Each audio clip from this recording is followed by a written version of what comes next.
হারাম না খেলে আরাম পাই না, এলে বেঁধে আগে সারেন, তারপরে দোয়া করলে নামাজ পড়লে কবুল হবেই হবেই, নইলে কবুল হবে না। রোকানা সাহাবী যেমন খুঁটে তুলে এত সব পেল, উনি কিন্তু ইমাম সাহেব এখন মসজিদের মধ্যে গেছে, উনি বয়ান করতেছে কোন ব্যক্তির যে মসজিদের মধ্যে ধুলোবালু নিয়ে আসে এই পরিমাণে গুনাহ হবে। একটা মরা মানুষ মসজিদের মধ্যে থুয়ে গেলে গন্ধ বাসনা উঠলে যেমন বেয়াদবি হবে, গুনার কাজ হবে। মসজিদের মধ্যে যদি ধুলোবালু কোনো বান্দা নিয়ে আসে, মরা মানুষ থুয়ে যাওয়ার গুনাহ হয়ে যাবে।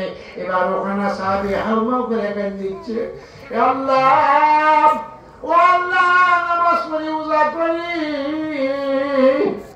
আল্লাহ আমি কিছুই চাই না, বিল্ডিং চাই না, আল্লাহ জবাজবি চাই না।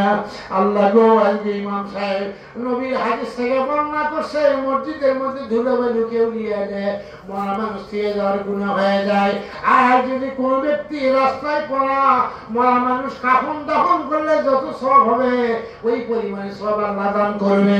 ও আল্লাহ, আমার তো সেদিন নাই, আমি ওযু করি মসজিদের বারান্দায়, পায়ে সেই পরনের কাপড় দিয়া আমি ওযুকে ওই পরনের কাপড় দিয়া পা মুছে মসজিদের মধ্যে ঢুকি।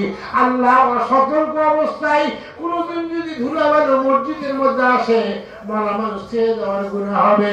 আল্লাহ বেহেশতেও চাই না, দোজখও চাই না, দোজখ যদি দাও দেও তোমার দয়া। আল্লাহ, আমি নামাজ কালাম পড়ি মসজিদে জামাতের সহিত, কিন্তু আমার স্যান্ডেল নাই।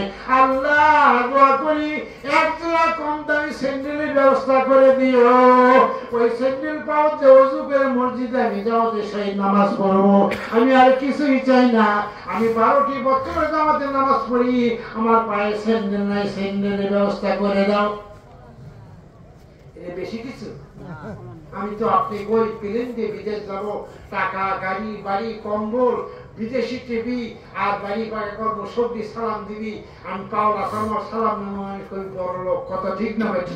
আর ওখানে সাহাবী বেহেশতি মানুষ, তাই বলতেছে আমার একজোড়া স্যান্ডেল নাই, আল্লাহ একজোড়া স্যান্ডেল যদি দাও ওযু করে মসজিদে নামাজ পড়বো, এরই তোমার কাছে চাওয়া পাওয়া, আর দোজখ বেহেশতি কিছুই চাই না। এরকম ধরনের নিয়ত কারা আছে? হিকমতে কথা বলেন, বোঝেন, চিন্তা করেন নামাজ রোজা করা লাগবে কিনা। আর গরিবেরা আল্লাহর কত বড় বন্ধু, সে ওয়াজও করছেন, গরিবেরা বড় লোকের হজ করলো, যাকাত দিল, তারও 500 বছর কালেমা নামাজ রোজা 3টা কাজ করলে টাকা পয়সা লাগবে না। এই ব্যক্তি যদি করে বড় লোকের 500 বছর আগে জান্নাতে যাবে, বলেন সুবহানাল্লাহ। রোকানা সাহাবী উনি বললেন একজোড়া স্যান্ডেল কম দামি, কিন্তু কেনার মতো সামর্থ্য নাই, তাতে কিন্তু উনি বললেন আল্লাহ, আমি পাহাড়ে কাজ করি, কাঁধে গেলে 100টা গম দেয়, তাকে আমার বিবিকে দেই, বিবি তার মধ্যে আটা ময়দা বের করে, দুটো রুটি করে, স্বামী স্ত্রী একটা রুটি খায়, আর একটা রুটি আমার দুটো সন্তান 5 বছর 6 বছর তারা অর্ধেক করে একটা রুটি খায়। পাহাড়ে কাজ করি, সময় মতো আযান দিলে দৌড়ে এসে নামাজ পড়ি মসজিদে, আমার পায়ে স্যান্ডেল নাই। আর যদি স্যান্ডেল কিনি তাহলে 3-4 দিন না খায় থাকা লাগবে, সলফুল কান্দাকাটি করে মরে যাবে। এই জন্য এক যারা কম দামি স্যান্ডেল আল্লাহ তুমি দাও, আমি মসজিদে নামাজ পড়বো, বলেন সুবহানাল্লাহ। বেশি কিছু আছে? বেশি কিছু চাই নাই। দোয়া করতে করতে 1 নয় 2 নয় 12 বছরে দোয়া করতেছে, স্যান্ডেলের ফয়সালা হয় না। আল্লাহ গো, 12 বছর ধরে চাই একটা স্যান্ডেল পাই না, তাও নামাজ ছাড়ে না। দেখে 12 বছর হওয়ার পর আসরের নামাজের সময় প্রথম কাতারে আল্লাহর একটা বান্দা, আরব দেশের সবথেকে ধনী মানুষ, লক্ষ লক্ষ স্যান্ডেল কেনার সামর্থ্য টাকা আছে, কিন্তু ওই বান্দা দুটো পাও নাই। আব্বুয়া খায় লাঠি দিয়ে সেজদা দিচ্ছে, আবার উঠতেছে। রোকানা সাহাবী পাই পেছনে কাতারে আমি দাঁড়াইছি, ওনার সেজদা দেওয়া দেখে, রুকু করে দেখে আমার চোখে পানি হলো। আল্লাহ করছে, আল্লাহ স্যান্ডেল চাচ্ছিলাম, আমি ভুল করছি, মাফ করে দাও আল্লাহ, স্যান্ডেল আমার দরকার নাই। আল্লাহ আল্লাহ কয় কেন?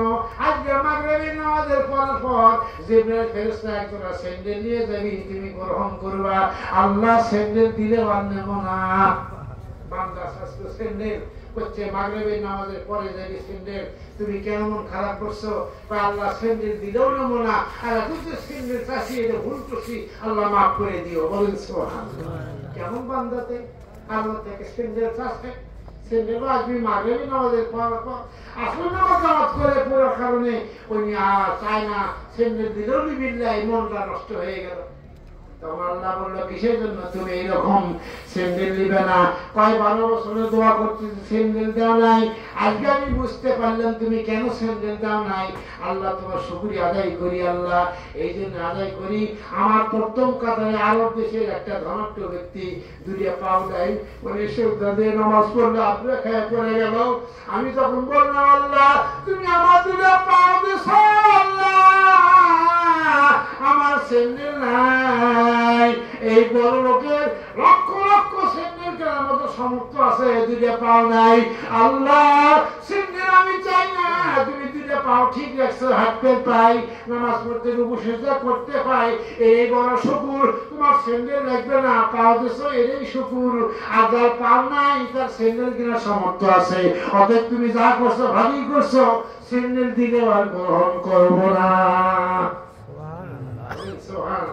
তাহলে আপনার আমাকে এই নিয়ম দেওয়ার পরে কি আল্লাহ কোনো ভুল হয়ে গেছে? কথা কম না কেন? ভুল হয়নি। এই জন্যই আমার আপনাকে গরিব আল্লাহ না বানায়, গরিব হলেও তাই 1000 টাকা 2000 টাকা দিচ্ছে নগদ বাকি আমি